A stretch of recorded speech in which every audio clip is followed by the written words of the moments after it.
Well, good morning, fans. Today I got a very special treat for you. I've got Misty Callahan. She is a traffic reporter for the Total Traffic Network. Yeah, And she's actually my first recorded interview. Normally I do questionnaires and interviews through email, but she was kind enough to be my very, very first recorded interview. So you all love the profiles that I do for my other interviewees, so I know you'll love this one as well. I've actually kind of gotten to know Misty a little bit through Twitter, so yeah, we're Twitter friends, and now I'm hoping we can be Skype friends on top of that. absolutely, absolutely. I am the inaugural video episode, so to speak, right? Yes, you are. The Ew. inaugural video interview. So we have, just so you know, if you hear any growling or barking, my dogs are in the room with me. So I love Uh, dogs, so it's cool. no, there you go. It's Yeah, cool. I've got a Labrador named Shadow, and she's and Aw, then I'll show you. Misty. I'll show you in a bit. Yeah, she's right in front of me, and then we have another little dog, and we don't know what the heck he is. We think he might be a fox. So, Aw. but I anyway, used to have a black lab. Her name was Indiana, and oh, I had a Beagle German Shepherd mix. oh, nice. Her that was Bobby, and then I also had a mutt. I don't know what he was either, and his name was Stanley, and he was the best. I know. I'm so glad that you're a dog person. That off to the right foot right away. So that's great. Yeah, I mean, I don't mind cats, but dogs all day. Awesome.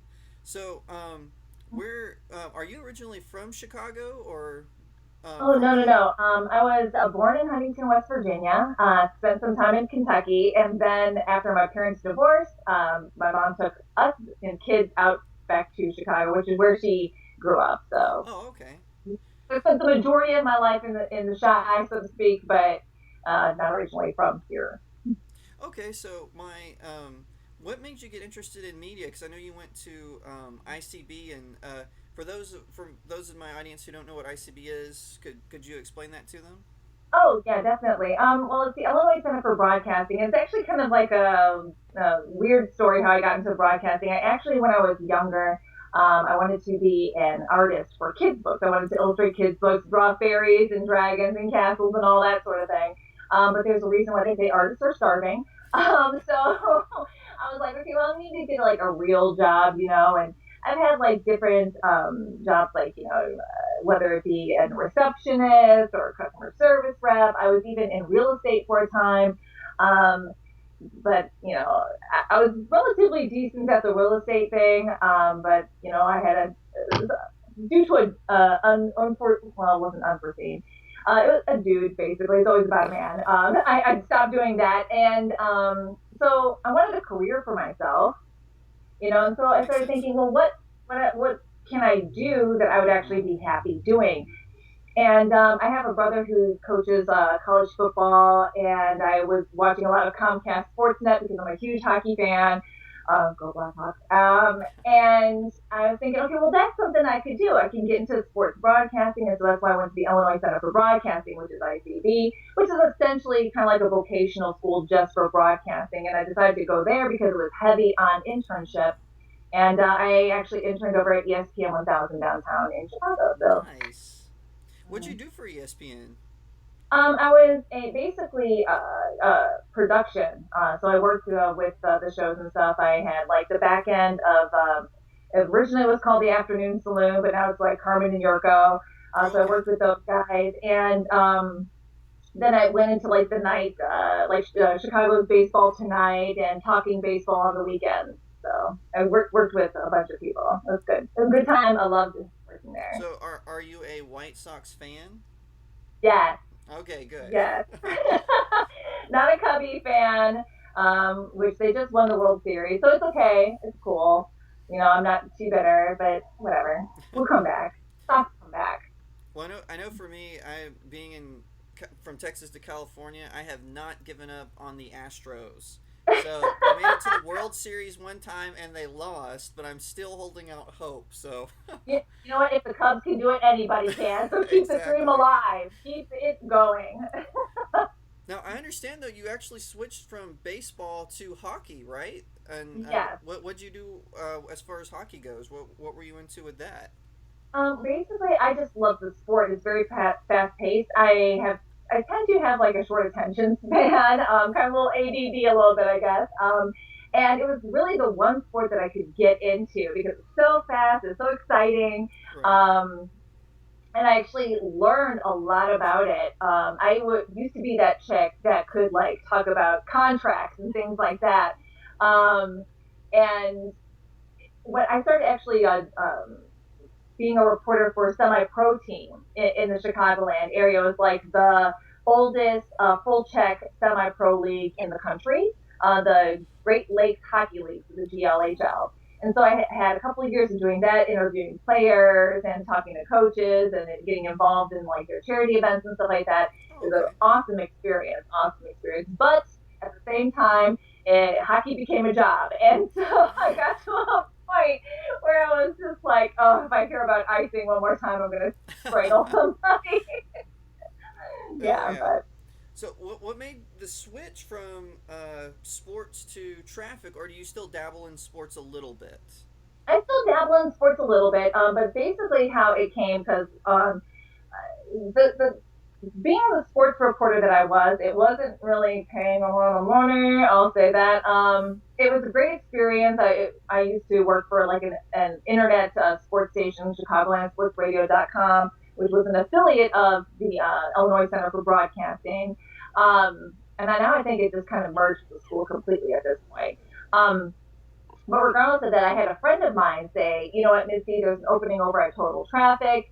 It'll pay you a little bit more. So you should probably go ahead and like try to, interview for the job, which I did. And here I am doing traffic reports.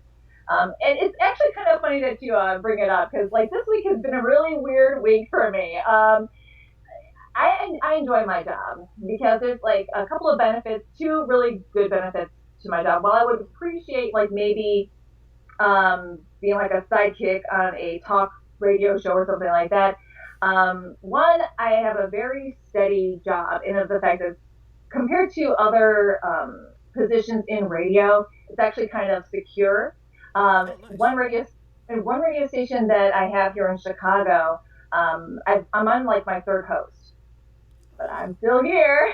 you know, right. um, just FYI, anybody wondering what I'm saying this, there's a saying in radio that you're not really in broadcasting unless you've been fired from one job. So I have to be fired. So I guess technically I'm not really in radio, I guess. But anyway, um, as a traffic reporter, we're kind of considered to be like the redheaded stepchildren of broadcasting.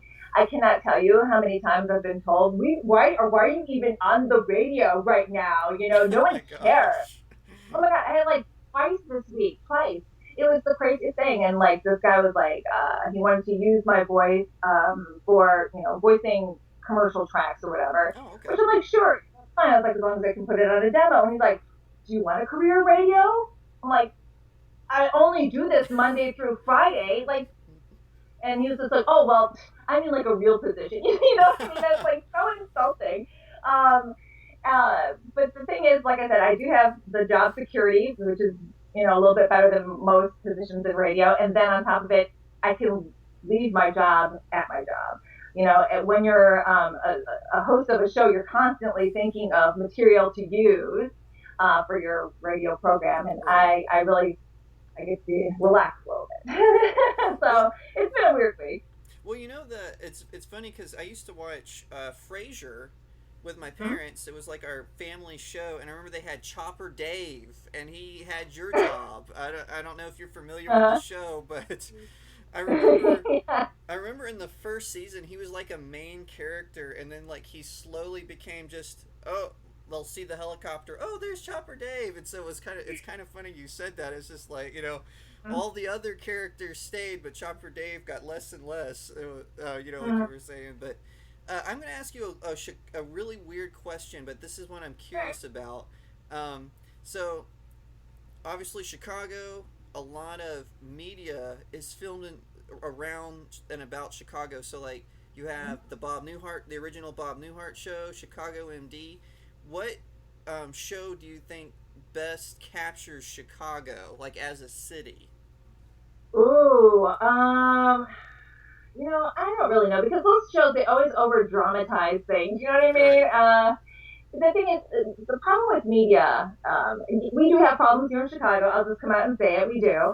But it's not as bad as people think that it is. You Oh, have okay. people who, like, yeah, we have the nickname Chirac, which, Yeah, I yeah, think that I was a mean, movie. that was a movie.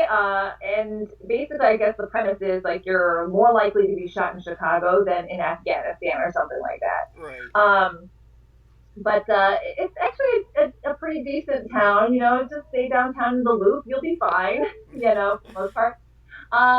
As far as like TV shows are concerned, I don't really know which one would best um, describe Chicago. I want part of me wants to say Batman, The Dark Knight, because it's so but yeah, I really can't answer that question very well. I'm Oh, sorry. okay.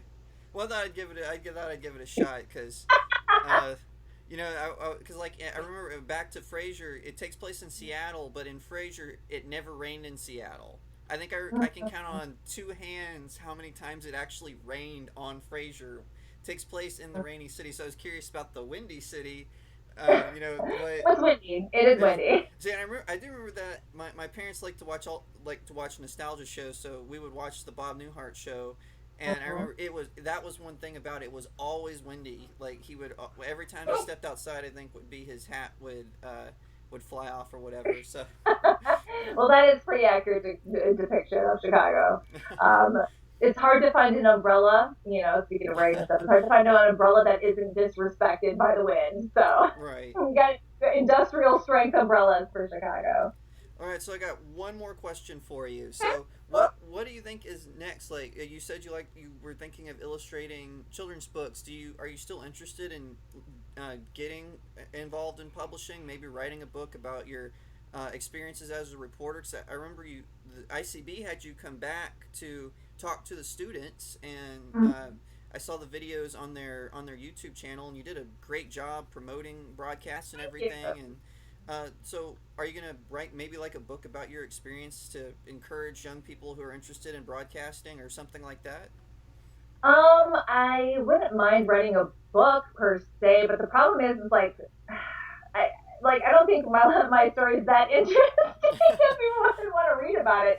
Um, you know, honestly, I have like some loose goals, I guess you could say. I would like to be a sidekick on a talk show. I think that would be a lot of fun, even though it wouldn't be as secure as my job is currently. If a writing thing pops up that would be, an opportunity, I would be open to it. Oh, okay. But probably more like fiction. Oh, okay. I went back in when I was wanted to illustrate kids books. I would always write stories about fairies and things like that, like short stories. So maybe something like that mostly. As far as like encouraging other people, I wouldn't mind doing it, but it's kind of like more like on a one-on-one type of thing.